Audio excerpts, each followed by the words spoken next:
Production funding for Behind the Headlines is made possible in part by the WKNO Production Fund, the WKNO Endowment Fund, and by viewers like you. Thank you. What's next for Graceland and Elvis Presley Enterprises tonight on Behind the Headlines?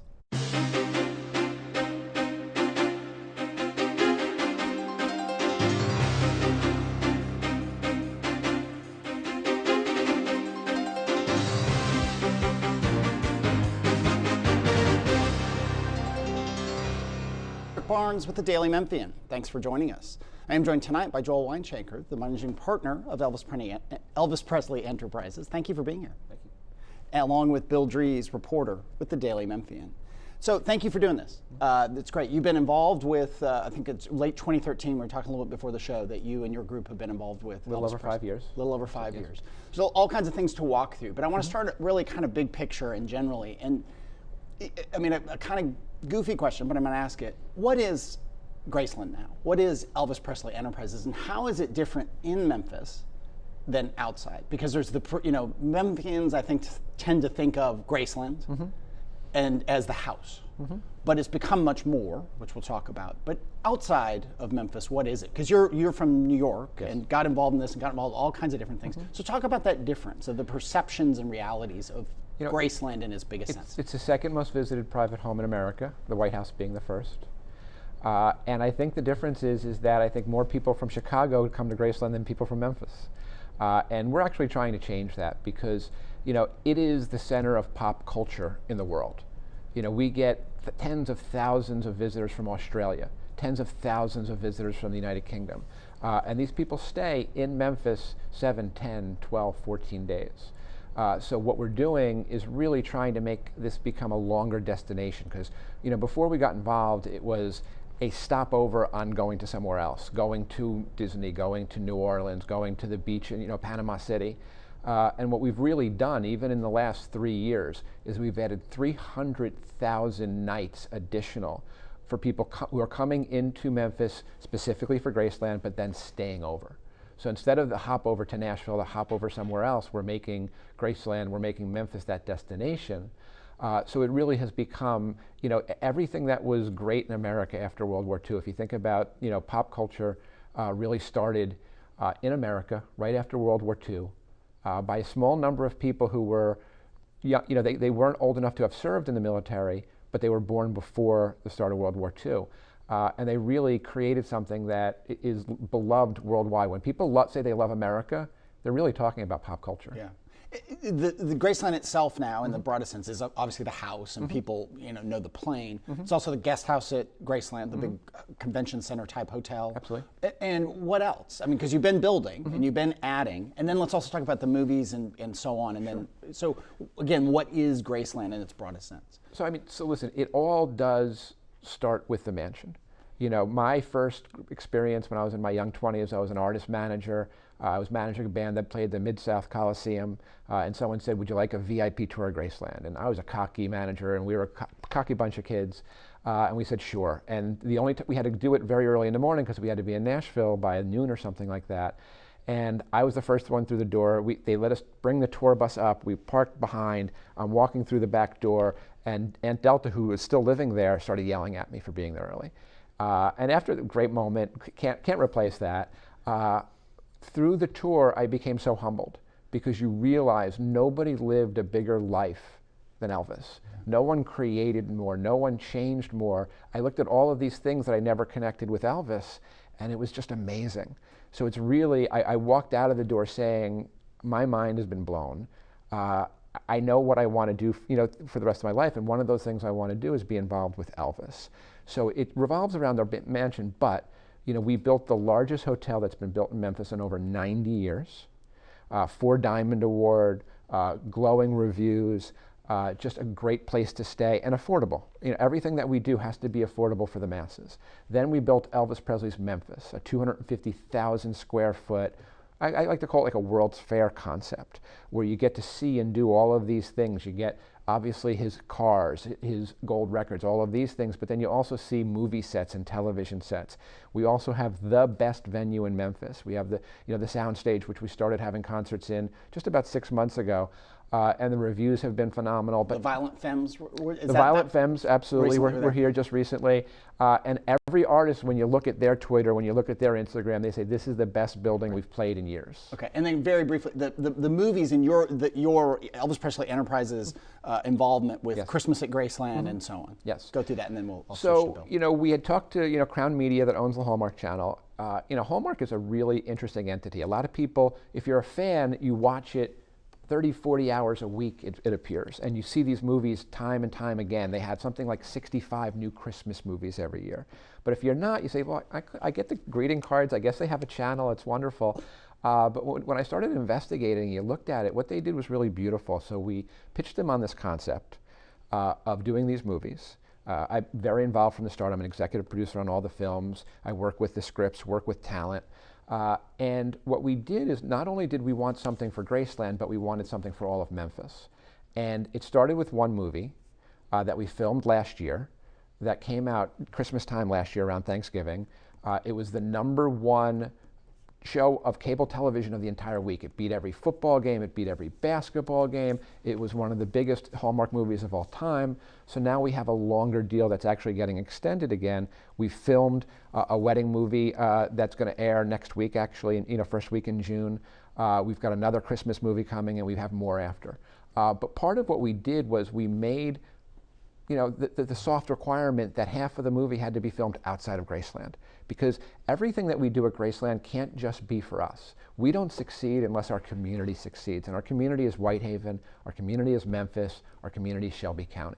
Okay. So everything that we do, we have to bring jobs, we have to bring opportunities, and if you look at the movies, they're 2-hour commercials for Memphis. Yeah. Bill. Joel, this weekend, across the street from the mansion at Elvis Presley's Memphis, you're going to open up the exhibition center. You talked about this for a long time. Absolutely. Tell me what this means and what you'll be able to do there. When I looked at the history of Memphis, Memphis about 20 years ago had these amazing exhibitions, and it really drove millions of people to Memphis. It was really great for the city. And we have a lot of experience in exhibitions. And honestly, we also needed more space. We get so many calls and so many communiques for conventions and for meetings. And these conventions and meetings, it's not like someone saying, we're going to Memphis, where are we going to go to Memphis? We're competing with Atlanta, we're competing with Orlando, and we're beating them a lot. So we have a desire for more space, but we wanted to bring world-class exhibitions to Memphis, a lot of which, though, have an educational element. So what we're doing is we're actually working with the schools, and we're going to be bringing in the school kids for free. Not only are we going to be giving them free admission, that's an easy thing to do, we're also going to be facilitating their transportation. Because often when people say, we'll do this for school kids, they say, just get them here. And in everyone's minds, I think they think bus drivers and buses are waiting behind the school all day to take the kids places, and that's just not the reality. And especially with the tight school budgets these days, there's no money in it for them. So we're providing that soup to nuts. We're bringing these kids in. Muhammad Ali, what a wonderful exhibition, belongs in Memphis. Not only was Muhammad, probably the most prominent athlete of the 20th century, he was a civil rights giant. He cared so much about civil rights and about people that we're bringing that in. We're bringing in the fall, we're bringing in a NASA exhibition to teach kids about space. We want to give people hope. We want to give people, the opportunity to see what's possible. Because with Elvis was born, as were all the other pop culture revolutionaries, dirt poor. He was, they didn't have enough food to eat as a child. So these people aspired to something, and if Elvis could have done it, if Muhammad could have done it, so can you. So the Strickland administration and Graceland have agreed to a development agreement, for lack of a better term, that kind of sets the terms for the other things that you want to do on the Graceland campus, as well as manufacturing in Whitehaven, but not necessarily on the Graceland campus. But the city council has delayed the vote on that. Is, for lack of a better term, to be imprecise, is the deal still moving on that? Are you and the city still talking, or are the terms what they were when you and the administration agreed to it? That's a really good question. So, in the civics and government classes I took in high school and at university, we talked about three distinct different branches of government, which in Memphis really doesn't seem to exist so much. It was shared with me some internal correspondence between two branches of government, between leaders in two branches of government a couple of weeks ago, where I was called petulant. I was called a child. And it was because I was basically saying we need to bring these jobs in. If we don't bring these jobs in, we're bringing them into Whitehaven, they're going to go somewhere else. And if they go somewhere else, you're giving less hope to people who need it. The Strickland administration has been very focused on downtown. And it's not for me to say good or bad. Let's just say it is what it is. But it's really forgotten about a lot of the other parts of Memphis. And this isn't just my opinion. Community leaders are coming to me, not just from Whitehaven, but from all over Memphis saying, we need your help. We need to be able to do something because we matter. And the only time we seem to matter is when they need our vote. And if they don't need our vote, or even they take our vote for granted, we don't matter. So there's an agreement in place. The city has responsibilities. But if I were to offer that correspondence, between city government and the city council, you'd look at it and say, are they breaking their contract? We'd love to have that if you want to share it with us at any point. But let me back up a little bit about it so that people maybe aren't as close to this as we are. Sure. What's on the table? What's on the table, if I understand correctly, is 80,000 square feet in additional sound stages. Tell me if I got for television and film production.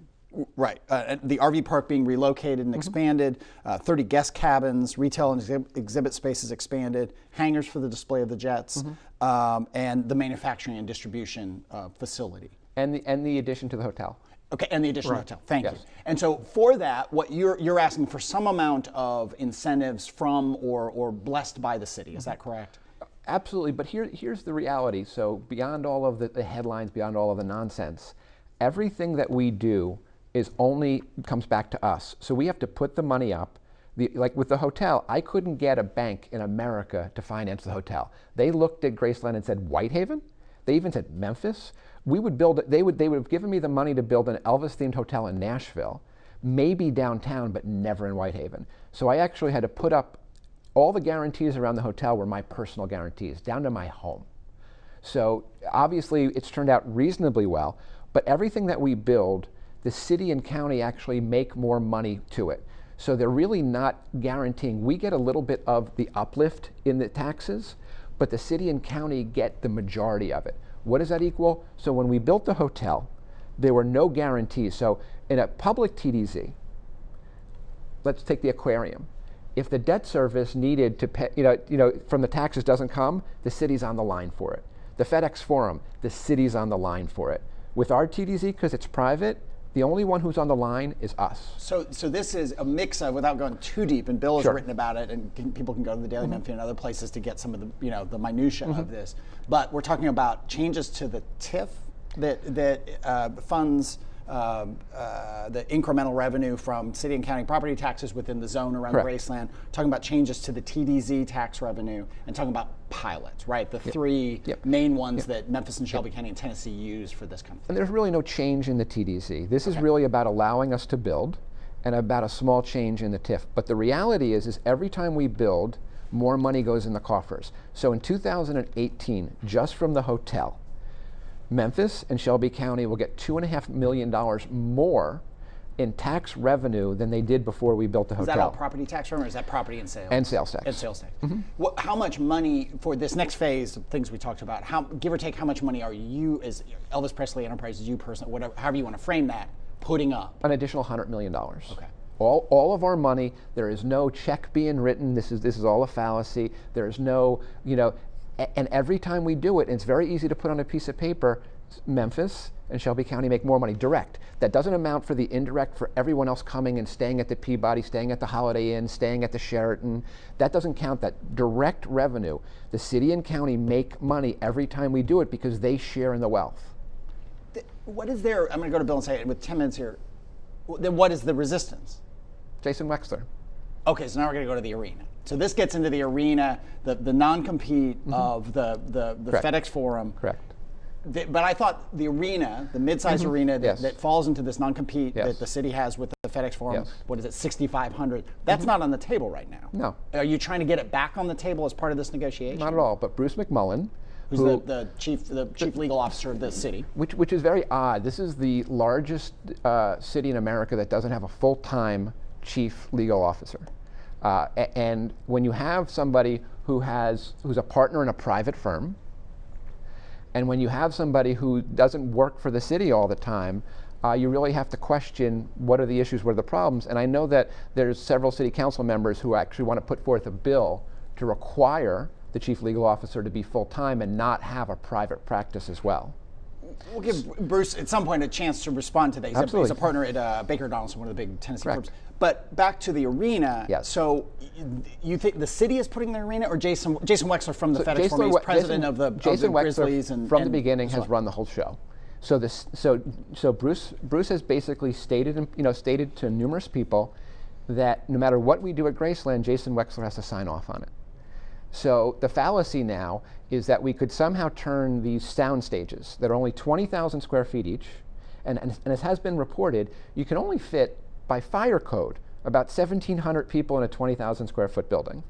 So the new fallacy is that we're going to somehow combine these sound stages and make them into the evil arena, which, we've lived up to every commitment that we've done. Everything that we've said we've done, we've done. When we come to the city for a benefit, we're not saying, it's not like where we say, well, we'll get the benefit from the city and let's raise the money. Every one of these projects is shovel ready. The jobs are ready. I had to move some of the jobs somewhere else because we couldn't be waiting any longer. Bill, okay, back. So how do you think this is resolved? Is this near being resolved? So this is really about the community. One of the things, I love Memphis, and let me just say that I really do love Memphis. Elvis loved Memphis, and I totally get what he loved about it. And I've decided, from a communal standpoint, to put a lot of my philanthropy into Memphis. Part of what we offered and wasn't asked for was putting every ticket that we're selling under our Live Nation deal, putting money and keeping it in Whitehaven. Now, when we had initially come to an agreement with the city, so if we want to back up a second, we came to an agreement in writing with the city to allow us to build this arena. The city told us, and they said, we've read the agreement with the basketball team. There's no conflict. It's a private TDZ. The funds don't come from there. Everything's fine and dandy. We have it in writing from the chief operating officer that we came to an agreement. We also were giving money per ticket, but that money they wouldn't let us keep in Whitehaven. So we preempted it and said, we're going to do this for our Live Nation deal. We're going to keep the money in Whitehaven, charitable. I can also tell you, listen, I always feel that you have to give something back. And my mom passed away about a month ago, and she was the most charitable person I've ever met in my entire life. At her funeral, there were pastors from 3 different denominations who came just to attest to the tens of thousands of people that she directly helped in her lifetime. And one of the things I've committed to do her is trying to be as philanthropic as trying to do as much good as she would. So in everything that we're doing, we're trying to give back to the community, but I can't tell you what, can I tell you what's going on? Yes, Jason Wexler is running this. Jason Wexler, when I went to Jason and said, if this goes to court, you know how the court's going to interpret it. He said, it's never going to get to court. I'm going to stop it in the city council. That's what Jason said to me in front of a number of people. And we'll reach out to Jason, give him a chance to respond. Absolutely. Let me stay with Bill. So in light of that, what are your hopes for a council decision on this? Because if the council votes on it and approves it, yes, it's a done deal. Yes, but based upon the correspondence, the city, who has a legal obligation to try to help push this through, is actually pushing it back. So they keep on changing our agreement because the agreement has to get more specific. The agreement that we had was an outline of an agreement. Now the agreement gets more specific. They ask us for a change. We make a small change, and then the city council, the part that's being controlled by the mayor, basically has said, now it's changed, we have to push it back. And they keep on trying to push it back. The intent probably is to push it back past the election. Because if the majority of Memphians really find out what's going on, and the community leaders at this point do, I've had numerous meetings with community leaders who are all just as fed up as I am, looking at this and saying, what's stopping this? And every time, they don't really have the city doesn't have a direct excuse. So the chief operating officer said, well, as it relates to the jobs, they haven't applied for a pilot yet. Well, our agreement was, and this was told to us, the city basically structured this, said, let's do it in 2 parts. Let's get the Graceland part done first, and then we'll do the pilot. So we haven't gotten the Graceland part. We can't do the Graceland part because the city told us not to, the pilot part for the jobs. And then the city's answer is, well, they haven't pulled the pilot yet because we were told not to. So you're talking about the jobs because the mayor has said if Graceland wants to do the manufacturing, Graceland can do the manufacturing tomorrow. We can't because the city told us that they wanted to do it in 2 steps. It wasn't our idea, it was their idea. We have this in writing in case anyone has forgotten. Are you, I've just heard in the last week that you've been talking with Shelby County Schools about the old Graves Elementary School. That's correct. That is near there. Correct. What are your ideas on that? So, if not the newest idea in the world, VOTEC, but very specific VOTEC. So what we're trying to do is take a closed school and work out with the Shelby County Schools where juniors and seniors can come. Now, all of this is going to be basically paid for by us. We're not looking for any money. We're not looking for any partnerships. We may get some federal dollars, but we're not, Memphis and Shelby County, not a dime. We would select them based upon their skills because we wouldn't be looking for the same skill set as, if you look at our governor started his own VOTEC because he needed more people for his business. We would do the same thing. So we would offer several hundred positions for VOTEC within Shelby County, starting with Whitehaven, because Whitehaven is our community, and if we're successful, we would think that there are several other prominent Memphians that would maybe help out in their communities as well. But start in Whitehaven, but go through all throughout Memphis, then Shelby County, several hundred VOTECs. We would teach them, juniors and seniors, the skills that we need. So it's not ambiguous, it's not, well, maybe someone will hire you. We would then, while they're in school, when school day ends, we would offer them several hours a day of paid work. Because you can give someone VOTEC, but you know what, if they have to go and try to get a job afterwards, it's skimming into school. People, the kids need money. Then, once they graduate, as long as they do everything that they're supposed to do and they graduate, they will have a full-time job with benefits waiting for them within Whitehaven. Let me, with just a couple minutes left, there was a story in the Wall Street Journal a month ago, something like that. It got some attention and got some criticism and so on, locally and nationally, that you all had threatened to move Graceland if the city didn't, they kind of framed it as write a check, basically, to buy Graceland staying. Is moving Graceland on the table? No, we can't. Listen, the mansion's always going to be there. But in the 21st century, if you don't get bigger, you go away. So when I had gotten there, there had been over a 20-year period, less and less and less people had gone to Graceland. You'd get 1 year, you'd get a little bit of a bump when there was an anniversary, but basically it had been a decline. And the 2 companies that had been there before I weren't putting any money into Graceland. They weren't building anything. They weren't even keeping up with, they were just trying, they were publicly traded companies. They were trying to pull money out, not put money in. So what I've been able to do is I've been able to stop that decline. We're now on the increase. So to grow Graceland, we can only grow it with a public-private partnership. But what has been brought to us, and still last week again, is, hey, why don't we have a Graceland outpost in this place or this place? So take that brand to other cities and take the investment to other cities, not up it. There was a sense of like dismantling the mansion, putting it on a moving truck and taking it away. Never been said. Okay. Just a couple minutes. But offered. We'd had an offer from Japan and we had an offer in the Middle East where they actually wanted to do that. It wasn't. We didn't take it seriously. I got you. But it was offered. You were involved in lots of other things. Someone involved with Prince's licensing and so on. Muhammad Ali, you mentioned. I guess you own the rights and licensing. And well, we're partners with Muhammad Ali Enterprises. Actually, I still say the Muhammad Ali Enterprises, but since he's passed, it's the estate of Muhammad Ali. Gotcha. I'm actually a partner with Lonnie, who is his wife. So we oversee the whole estate. And then with Prince, it was really about, Prince was a revolutionary in his own right. And when he passed away, I felt an obligation because I was a fan and I had met him to try to help. There's no better museum, there's no better organization than Graceland. So we were actually able to come in and secure all the things at Paisley Park, so that Prince's legacy has a future. And other things, chia pets, is that right? Sure, I mean, go through some of the other things that you own. I mean, over the years, from music promoter to owner of all these licensed. I love pop culture. I love revolutionaries. So when I had a chance, I own a number of companies with consumer products, which is really where a lot of these manufacturing jobs are going to come from. I've brought other people into the fold, but a lot of them are coming from me. So with the Chia Pet and the Clapper, those are two amazing American iconic brands. So I purchased the company, from Joe Pedot, who was a legendary ad man, had built the company for 50 years. And when I looked at it, one of the first things I wanted to do is, let's bring all the manufacturing to Memphis. What band back Mid-South Coliseum that you mentioned coming through? It was a band called Trickster, in the end of the hair metal days. Okay. Yes. And is there room?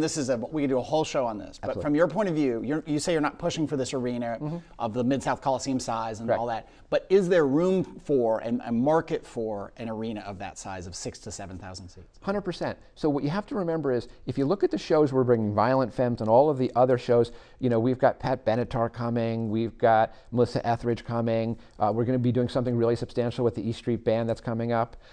We're bringing people, a majority of the people are not from Memphis. They're from out of town. So we're bringing them in because as part of the Graceland experience. So we're not competing against, the only thing we're competing against is the Lander Center. And the real great question for Jason Wexler, if you can actually get him, is, Jason, what is the business relationship between the Lander Center and the Hoops basketball team? Because all of those dollars are going to Mississippi. Like I said, we could do a whole show on that, but I thank you very much for the quick answer. Thank you, Bill, and thank you for joining us. Join us again next week.